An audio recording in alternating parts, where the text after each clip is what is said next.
नमस्कार, मैं हूं सच्चिदानंद मिश्र। स्वागत करता हूं आपको हिमालनी टीवी यूट्यूब चैनल में। मित्रों, ओम शब्द, आज मैं ओम शब्द पर हो रहे विवाद के बारे में आपके समक्ष रख रहा हूं। जैसा कि सामाजिक संजाल में ही नहीं, चारों ओर देखिए तो पार्टीगत रूप से भी इसके बारे में चर्चा हो रही है। ओम यानी कि जानकारों का कहना है कि कमल में विराजमान मणि कहा जाता है, लेकिन अब यह कमल से मणि को छीनने का काम नेपाल में हो रहा है। एक बहुत बड़ा ग्रुप सक्रिय है और वो ऐसा सक्रिय है कि अब ओम शब्द को डिक्शनरी से निकालने की साजिश चल रही है नेपाल में। और जैसा कि आपको बता दें, आप सुने भी होंगे, जो ओम या श्री, ये सभी शब्द से पश्चिमी देशों को एलर्जी है और डॉलर की बौछार इस देश में हो रही है। और डॉलरवादी लोग जो हैं, जो डॉलर पर काम करते हैं, उनका बहुत बड़ा गिरोह सक्रिय हो गया है। और वह सक्रिय गिरोह अब यह चाहता है कि अब नेपाल की डिक्शनरी से, नेपाली की डिक्शनरी से ओम शब्द को निकाल दिया जाए। पहले हिंदू धर्म पर, हिंदू देश को हटाया गया, और वो हटाया गया कब? तो माओवादी आने से पहले धर्मनिरपेक्ष देश बनाया गया। और आज धर्मनिरपेक्षता की भूत यहाँ तक सवार हो गई है कि इतना बड़ा दुस्साहस आखिर किसके बल पर ये लोग कर रहे हैं कि ओम शब्द अब डिक्शनरी से हटाया जा रहा है।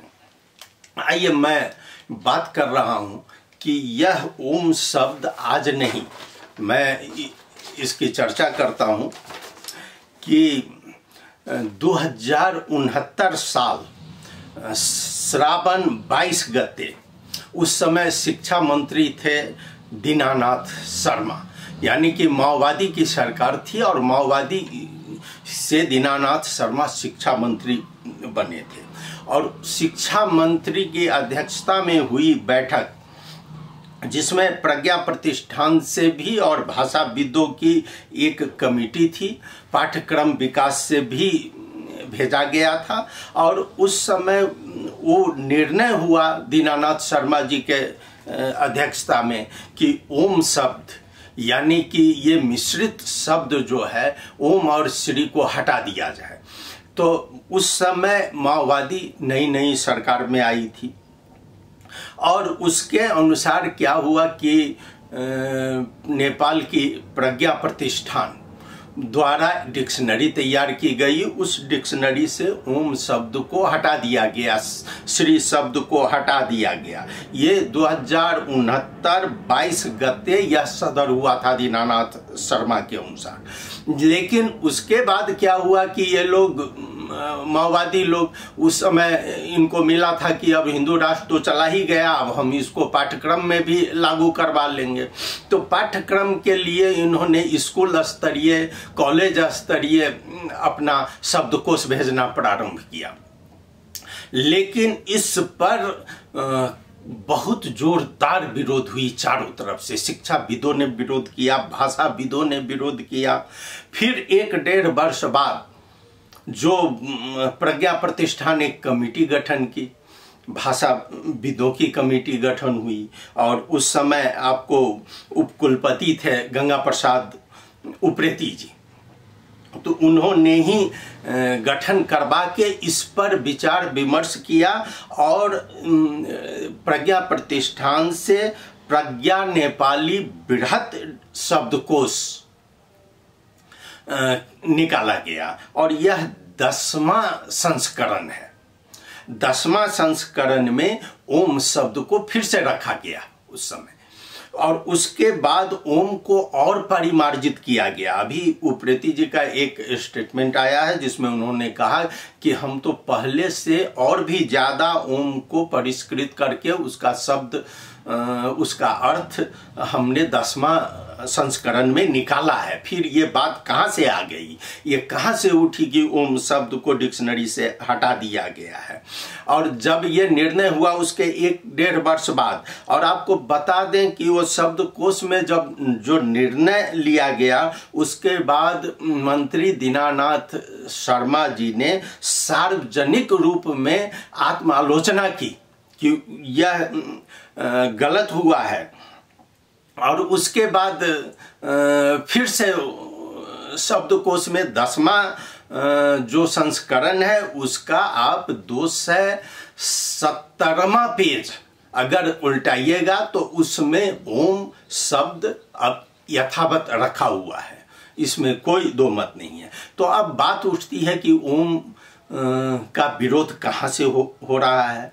तो मैं बता दूं आपको कि 2073 साल भदौ 22 गते अदालत में रिट दायर किया गया था। ये स्वागत नेपाल जी ने रिट दायर किया गया। उनका यह था कि यह नेपाली भाषा को, नेपाली डिक्शनरी को बर्बाद किया जा रहा है ओम शब्द हटाकर, और ये नेपाली जो हमारी स्वतंत्रता है, धार्मिक स्वतंत्रता पर भी खलबली मचेगी।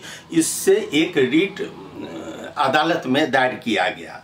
अदालत ने तुरंत उस पर स्टे ऑर्डर दिया था। उसके बाद ही यह संशोधन हुआ और फिर से ओम शब्द को रखा गया था। लेकिन अदालत ने उसका निर्णय, पूरा फैसला नहीं सुनाया था। वह फैसला बार बार यहाँ से किया जा रहा था, लेकिन अभी तक 7 वर्ष पहले का यह केस है जो वो अदालत हेर्न नभ्याइने, ये नेपाली वर्ड है हेर्न नभ्याइने, जिसको अभी समय के अभाव में नहीं देख सकते, उसमें रख दिया गया उस चीज को। लेकिन उसका निर्णय अभी तक नहीं आया। ये 2073 साल असोज 30 गते फिर इस मुद्दा को अग्राधिकार देकर 2 न्यायाधीश गोविंद कुमार उपाध्याय और शारदा प्रसाद घिमरे जी ने इसको अग्राधिकार दिया और कहा जो इस मुद्दा को लाइए, लेकिन उसको भी ये लोग नजरअंदाज कर दिए। उसके बाद ये निर्णय नहीं हो पाया। मैं अब बता दूं आपको कि हमारी ये हिमालनी टीम, संपादकीय टीम ने यह तैयार की है, और उसके अनुसार जो है सो यह आपको मैं रिपोर्ट अभी दे रहा हूं कि 2069 साल श्रावण 22 गते तत्कालीन माओवादी, जो मैंने कह दिया शिक्षा मंत्री को दीनानाथ शर्मा द्वारा मंत्री स्तरीय बैठक द्वारा वर्ण विन्यास परिमार्जित करने का निर्णय लिया गया था। उसी निर्णय में ये श्री और ओम शब्द को हटाया गया है। तो अब जैसे ही ये वो मुद्दा अदालत में पड़ा हुआ है, यह मुद्दा आपको बता दें कि गत 4 गते यहाँ पर वकील स्वागत नेपाल और अन्य की ओर से जो दायर रिट पर सुनवाई करते हुए 2 न्यायाधीश जस्टिस कुमार चुडाल और विनोद शर्मा की बेंच ने कम से कम 3 एमिकस क्यूरी भेजने को कहा है बार एसोसिएशन को। यह बार एसोसिएशन एमिकस क्यूरी भेजेगा और यह एमिकस क्यूरी बनाने का प्रावधान अदालत को है और नियमता है, लेकिन एमिकस क्यूरी का सलाह कोई बाध्यकारी नहीं है। उसके अनुसार वह निर्णय ले सकते हैं, लेकिन उसके सलाह अनुसार नहीं भी ले सकते हैं निर्णय। तो यह डर इसी बात का आ गया है कि अब जो उस मुद्दा की सुनवाई की जा रही है, तो अब सुनवाई में अब क्या किया जाएगा? अगर ओम शब्द को हटाने का निर्णय ले लिया जाता है डिक्शनरी से, तो तब तो ओम शब्द चला जाएगा, अदालत का बात मानना ही पड़ेगा। इसी को लेकर हमारी जो संपादकीय टीम ने तैयार की है, उसको मैं बता रहा हूं कि कई राजनीतिक दल के नेताओं ने प्रज्ञा प्रतिष्ठान को चेतावनी देते हुए इस फैसले को वापस लेने की मांग की है। सत्तारूढ़ नेपाली कांग्रेस के श्री शंकर भंडारी ने इस विषय पर सरकार से मांग किया है कि वो अपनी स्थिति स्पष्ट करे कि आखिर क्यों ऐसा हल्ला चारों ओर हो रहा है। और इसी तरह राष्ट्रीय प्रजातंत्र पार्टी के वरिष्ठ नेता पूर्व मंत्री कमल थापा ने ओम शब्द हटाने को लेकर अपनी आपत्ति जता दी है। उन्होंने कहा है कि ओम सिर्फ एक शब्द या ध्वनि नहीं है, बल्कि यह सनातन समाज की पहचान है। ये कमल थापा जी का कहना है। इसे हटाना धर्म पर प्रहार करने जैसा है। इसके अलावा अलग अलग पार्टियों ने भी इसका व्यक्तिगत रूप से विरोध किया है। और आपको बता दें कि नेपाल के गैर राजनीतिक छात्र संगठन प्राज्ञिक विद्यार्थी परिषद के छात्रों ने नेपाल प्रज्ञा प्रतिष्ठान के समक्ष विरोध प्रदर्शन किया और प्रतिष्ठान को अगर ऐसा फैसला हुआ है तो उसे वापस लेने की बात कही। और आपको सत्तारूढ़ पार्टी नेपाली कांग्रेस की भातृ संगठन है नेपाल विद्यार्थी संघ।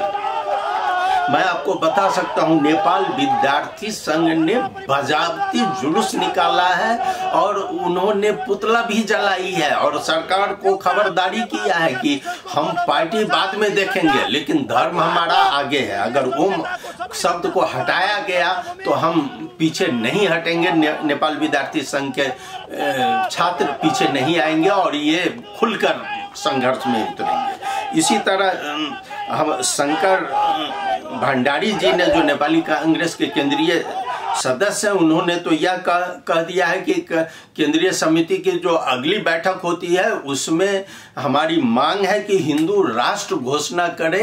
ये हम सरकार से चाहते हैं और ये शंकर भंडारी ने कहा है। और इसी बीच अब वकील स्वागत नेपाल और अन्य ने जो सुप्रीम कोर्ट में याचिका दायर की थी, सुनवाई शुरू हो गई है। अब सुप्रीम कोर्ट इस नेपाली शब्दकोश से ओम शब्द को हटाने के फैसले के खिलाफ रीट में एमिकस क्यूरी का इंतजार कर रही है। अब देखना यह है कि यह एमिकस क्यूरी के बाद सुप्रीम कोर्ट क्या निर्णय लेती है, क्योंकि इसमें जो रीट किया गया है उसमें कहा गया है कि साजिश के तहत विदेशी प्रभाव में नेपाली भाषा, संस्कृति और परंपरा को खत्म करने के लिए ओम शब्द को हटाया गया है और हटाया जा रहा है। और इसके लिए जो है सो ये रीट पर सुनवाई चल रही है और लोगों का ध्यान उधर ही है। अब ओम शब्द, आपको बता दें कि ओम शब्द विश्व भर प्रसिद्ध है। ओम का अपना ही महत्व है और यह भारत ही नहीं, हिंदू ही नहीं, सब बहुत धर्मावलंबी में ओम शब्द का महत्व बताया गया है। ओम पर एक लिखा गया है बहुत लंबा, हमारी हिमालय की संपादक डॉक्टर श्वेता दीप्ति ने लिखी है ओम शब्द का वर्णन। मैं उसका संक्षिप्त अंश आपके समक्ष रख रहा हूं। धार्मिक और आध्यात्मिक रूप से ओम का बहुत बड़ा महत्व है।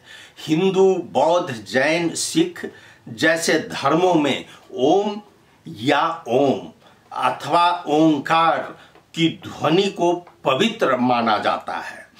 ओम शांति का प्रतीक है। यह शब्द हमारे मन के अंदर है और मन के बाहर भी है। ओम हिंदू समेत विभिन्न धर्मों का पवित्र चिन्ह है। अधिकतर मंत्रों की उत्पत्ति ओम से ही हुई है।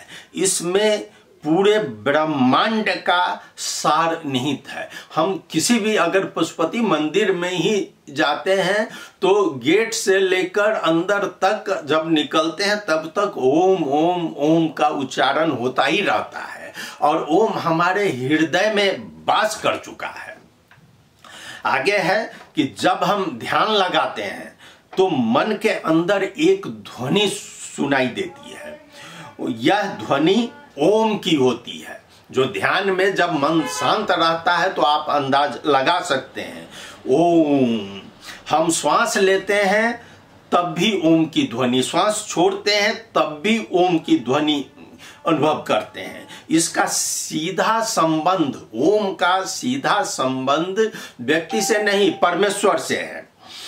ओम ही ब्रह्म है। ओम ऐसी ध्वनि है जिसका सभी क्षरण नहीं हो सकता, जिसका हम कभी क्षरण नहीं कर सकते।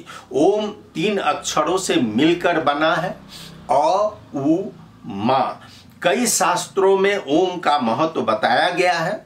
भागवत गीता में कहा गया है, जो व्यक्ति ओम का उच्चारण करते हुए शरीर का त्याग करता है वह परम गति को प्राप्त होता है। यह भागवत गीता में उल्लेख है। वैसे तो ओम की उत्पत्ति का वर्णन कहीं नहीं दिया गया है। कुछ मान्यताओं के अनुसार ओम की उत्पत्ति शिव के मुख से हुई है। हालांकि ऋग्वेद, यजुर्वेद से लेकर कई उपनिषदों में ओम का जिक्र मिलता है। यानी ओम इस ब्रह्मांड में हमेशा से था, अब भी है और हमेशा रहेगा। इसका कभी क्षरण नहीं हो सकता। यह एक नियमित ध्वनि है। इस ब्रह्मांड में जब किसी तरह का शोर नहीं होगा तब सिर्फ एक ध्वनि आपको महसूस होगा, वह ओम सुनाई देगा। जैन धर्म में अरिहंत, सिद्ध, आचार्य, उपाध्याय और मुनियों को पंच परमेष्ठी माना गया है। इनके आदय अक्षरों को मिलाया जाए तो ओम की ध्वनि निकलती है। सिख धर्म के संस्थापक गुरु नानक ने कहा था कि एक ओंकार सतनाम अर्थात ओंकार की ही अटल सत्य है। हमारे द्वारा बोले जाने वाले सभी शब्दों की एक सीमा होती है, मगर ओम की कोई सीमा नहीं होती, यह असीमित है। बौद्ध धर्म में ओम मणि पद्मे हुम मंत्र का बहुत बड़ा महत्व है। कुछ विद्वानों के मुताबिक इस मंत्र का अर्थ है ओम वो मणि है जो कमल पर विराजमान है। तो अब ये मणि जो कमल पर विराजमान है, उसी मणि पर ये डॉलरवादी लोगों ने आक्रमण कर दिया है। मैं आपको एक दो बता रहा हूं कि एक सनातन चौतारी से आया हुआ है कि ओपन सोसाइटी फाउंडेशन को नेक्ससमा नेपाल का धेरै जस्तो नेता, कर्मचारी, बुद्धिजीवी, अधिकारवादी, मीडियाकर्मी देखि अभियन्तासम्म जोडिएका छन्। केहीको बारेमा सर्वसाधारणलाई थाहा भइसक्यो भने अन्य धेरैको बारेमा थाहा हुन बाँकी छ। नेपाललाई अन्तर्राष्ट्रिय चलखेलको केन्द्र बनाउन इतिहास, धर्म, संस्कृति तथा आस्थाका धरोहरहरू मेटाउन लगायत अन्य व्यापारिक तथा सामरिक स्वार्थका लागि यहाँको राज्य संयन्त्रदेखि सर्वसाधारणको तहसम्म वर्षेनी अरबौं डलर विभिन्न आईएनजीओ मार्फत, संघ संस्थाहरू मार्फत यहाँ खर्च गरिरहेको छ और उसी एनजीओ मार्फत यहाँ ओम शब्द ही नहीं हिंदू धर्म को ही खत्म करने का षड्यंत्र किया जा रहा है। और उसी तरह एक और हमारे पत्रकार हैं पंकज दास ने लिखा है कि नेपाल में धर्मनिरपेक्षता का ठेकेदारहरूको चलखेल कतिसम्म बढेको छ भने तिनको षड्यन्त्रमा शब्दकोशबाट ओम शब्दलाई हटाउने दुस्साहस भएको छ। धर्मनिरपेक्षताको नाममा हिन्दू धर्म र यससँग आबद्ध प्रतीकहरूसँग छेडछाड गर्ने हिम्मत कहाँबाट आयो? यस प्रकारका षड्यन्त्र गर्नेहरूलाई कारबाही गर्नुपर्छ। उन्होंने कार्रवाई की मांग की है। यह सोचनीय बात है कि वास्तव में धर्मनिरपेक्षता का हल्ला करके और उसका सहयोग लेकर इनका सबसे पहला अटैक क्या हो रहा है? हिंदू धर्म। और हिंदू धर्म का जो मेन चीज है, जैसे मंदिर, पिछले दिनों आपने देखा होगा कि गणेश विसर्जन में किस तरह का हंगामा हुआ और किस तरह लोग को घायल कर दिया गया। ये कहां से संचालित है? तो सरकार को चाहिए, जल्द चाहिए कि आपको जो करना है आप कीजिए, लेकिन हिंदू धर्म के खिलाफ जो साजिश रची जा रही है वह हिंदुओं को बर्दाश्त नहीं होगा।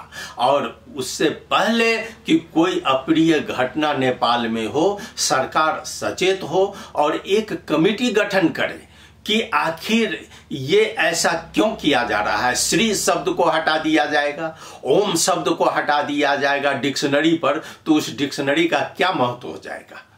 हम तो बातचीत में भी डिक्शनरी उल्टा लेते हैं, हर चीज का उल्टा लेते हैं, लेकिन एक जो आस्था का केंद्र है उसी पर अब प्रहार किया जा रहा है। इससे हमें सचेत रहना है। और मैं धन्यवाद देता हूं, बधाई देता हूं उन हिंदू धर्मावलंबी को जो इस पर सचेत हुए हैं। और उससे पहले जो निर्णय, कोई गलत निर्णय हो, उससे पहले लोगों के मन में, उसके हृदय में वास करने वाली ओम शब्द को का उजागर किए हैं।